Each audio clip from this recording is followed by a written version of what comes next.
akkatti ba'an malee akkatti galan hin beekan Oromooti yaa cufti keessanuu bahanii galuu waaqni waa oolchu viidiyoo tana sheer koppii linkii naa godha koppii linkii marraa shashannaa godha warri koppii linkii naa gootan immoo rabbiin ija namaaf bullee isin hin dhaabin piliis sheerumaaf koppii linkuma kana kadhachuu salachaama nama baay'ee jira kan sagalee ta'uuf barbaachisu inumaan salachaame dhugaan isiniin jedha kan akkanaa kun immoo Hunna olo ta'u immoo gidduma ka gadi baanee dubbachuun please copy link share naa godhaa maallaqatti hin baastanii. Micoona asirratti argitan kun Tigist Baqqalaa jedhamti. Alattuu Arsii Bahaa magaalaa Asallaati. Akkuma nama kamii dalagadhee naf jijjiira jettee biyya Suudi Arabiyaa deemtee oggaa jaa hojjettee galuudhaaf jini lama yoo ishii hafu hiriyyaan ishii maatiidhaaf dawwaltee duutee jettee himte. Duusun dhugaatee sobatee wanna adda baafame tokko homtuu hin jiru. Bilbilli ishii hin cufatee bilbilli hiriyyaa isaaniitis hin cufatee maatiin immoo garaa dhalee ka haati usuu dadhabdee meenaa maxxansaa jettee kanaaf uffarinatti himanii maxxansuun immoo dirqama kiyya isinis immoo sheer koppii linkii duwit gochuun dirqama keessanii akka carraa ta'e yoo minaalbaata lubbuunis jiraatte yookaan immoo namni ishii beekus yoo jiraate yoo dhuguma duutetis jiraatte maatiin kun akka qurxii beekan yoo jiraattes immoo maatiidhaan akka walitti finnuu siniin jedha please share koppii linkii naan godha baay'ee nama gaddisiisa egaa ijoolleen teenya bakka hundattuu akka baala baarjaa fi harcaa jiranii ani waanuma nama wallaalchisa waa'een keenya kuni share naa godha koppii linkii naa godha horaa bulaa Please sabako, please share goda, please share do it like goda. Video kun akka warra biro bira rabbin sikabe jira. Salam alaikum wa rahmatullahi wa barakatuh. Maluma biyu ma orma kana no rada ba ya sabata.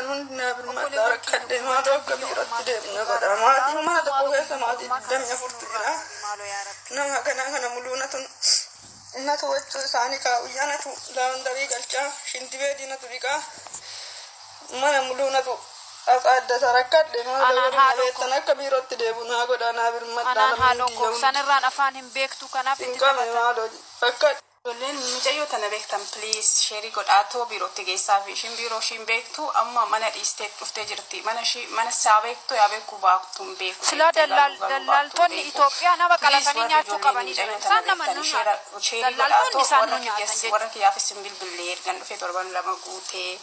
Silki simbil bille.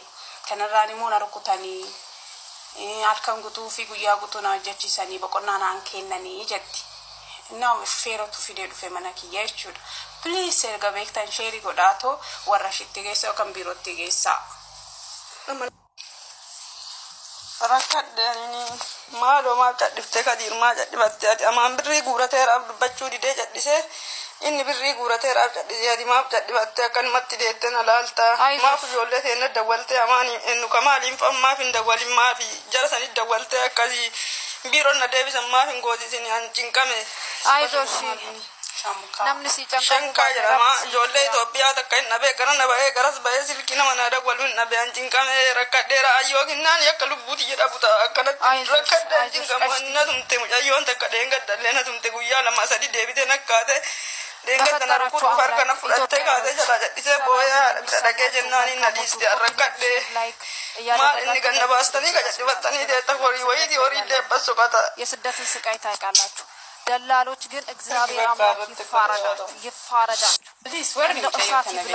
እህቶቻችንን ወደ እሳት እያስገባችሁ ለብር ብላችሁ እህቶቻችን እየሸጣችሁ መድኃኒዓለም ይፋረዳችሁ እውነት ስንት እኮ ጨካኞች ደላሎች አሉ አውሬ የሆኑ ማለት ረቢ ይስገራችሁ በዛ ላይ ቋንቋ አታውቅም ይህን ስደት መንከራችን ላይ እንደሚያቆም እኔ አላውቅም ማርያምን እኔ Please share goda share jayon tum biro te ade bitu fulishi fulan fakatu duga wele gubatte no doko Ishin arab mega famajra bariya sabako kambal famet mama wala mega famajra manne alaka ranji jirra diya do en ranji jirra jadise kan fidi yo ana hado wayarren ranji jiran kuno kamisi takkan jirti malu esa jirti ani passporti saram fudanne passporti shi shar ka jira garu passporti shi odu qabatte baate rakkinan qab taxi dan ne erkinayu bakka tokkotti birote suda garu ameshi mijayon bekto ma wanna bektu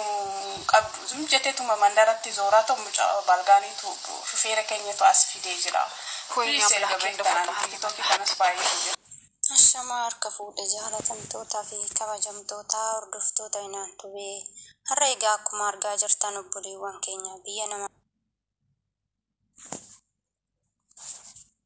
keessatti kun kan lubbuun isaa darbee akkasumas immooyyuu Kun immoo kan biyya ormaa keessatti osoo afaan hin beekin osoo waa tokko hin beekin kan dhufe dallaalli birrii irraa haratee dhuftee kan asitti rakkachaa jirtu jechuudha. Obboleettiin teenya tun hedduu nama rarte kan duuteef Waaqayyo lubbuu ishii nuuf haa maaru, nagaan reeffi ishii biyyatti maatii ishiitti nagaan nuuf haa galu, akkasumas immoo maatii firoottan ishiitiif jajjabina hawwina. Dhugaa hedduu nama gaddisiisa. Ishiin illee bakka galuu kaatetti jechuudha. Galuuf kaatee ji'a 3 ji'a 4 akkas gaafa nu hafuu jechaa jirti. Waaqayyoon lubbuu ishee haa maaru. Egaa reeffi ishiitti immoo akka garuu gargaarsa godhaa fi Oromoon hundumtuu sabni lammii Itoophiyaa taatan hundumti keessanuu isiniin jechuun jaalladha. Egaa obboleettiin teenya tun immoo dallaalaan dhuftee jechuudha. Dallaalli birrii irraa nyaatee biiroo hin beektu, biiroo hin qabdu, rakkachaa jirti jechuudha ulfaatti. Kanaafuu warri beektan warri dandeessan gargaaraa dhugaa isiniin jedha. Biyya keessanirraa biyya keenyarraa akka duraanitti miti biyya ormaa jechuudha. Biyya arabaa akka duraanii miti ulfaatadha amma jechuudha. Yeroo kana keessatti osoo afaan hin beekin Dubaay dhufuu jechuun baay'ee ulfaatadha. Warri afaan beennuyyuu jechuudha. Akka itti jiraannu nutu beekaa jechuudha. Mana tokkotti akka itti jiraatan abbuma jiraatutuuf beekaa jechuudha. Dhugaa dubbachuudha. Farra daa'ima tana fidanii asitti gatanii akka waan jannata keessaa kaa'anii achitti irraa callisanii jechuudha. Hin gaafatan waan jedhan warri intalli teenya biyya ormaa biyya alaa nu deemte boru ganama ji'a gaafa guutte birrii nuuf ergiti jedhu. Dhugaan isiniin jedha nama guba jechuudha. Warri birrii nu ergiti ji'a jedhanii teeggatu. Ishiin garuu jechuudha asitti dararaa meeqa argaa jirti jechuudha. Rukuttaa hin rukutuu hin dararuu waan meeqa godhu jechuudha. Yookaan kinoo kafanaayyuu kan ittiin dhufee nan jira jechaa jirti. Kan ittiin dhuftee nagaa ammaa torbee 2 uffata osoo ofirraa hin baasin torbee 2 taa'u jechuun uffata ishii ittiin dhufte nama gaddisiisa dhugaan isiniin jedha. Hedduu nama gaddisiisa jechuudha. Saniinuu amma qorri dhufee qorraa baay'ee qorraa jira jechuudha. Dubaay kinoo haala kanaan jirti jechuudha. Biyya keenya keessatti immoo osoo teenyee hojjennee xiqqoorraa kaanii guddoorra gahuun osoo danda'amu ijoolleen keenya jechuudha wallaalaa jecha biyya keenya gadhiisnee ba'aa jirraa jechuudha. Hundi keenya jechuudha. Kuwwan immoo wal jalatti ilaalee akka intala ebeluu akka ilma ebeluu san jedhanii jechuudha. Ijoollee baay'eetu deemee karaattis rakkachaa yookaan immoo erga as ga'aniis rakkachaa jiru jechuudha. Egaa mucayyoo tanas immoo gargaartanii akka biirootti deebistan warrootumti biiroo tokko illee jechuudha. Namaan tolan jechuudha. Ijoollee achi keessatti baay'ee dararuu baay'ee dhaanu jechuudha. Ani kanan argee waggaa arfan baranaa jechuudha. Ijoolleen rakkatanii madaam isaaniitiin wal lolanii yeroo gara biiroo dhufan dhugaan isiniin jedha kan warri achi Please sabako, please share godha. Please share great like godha. Videoon kun akka warra biiroo bira Salaam alaikum.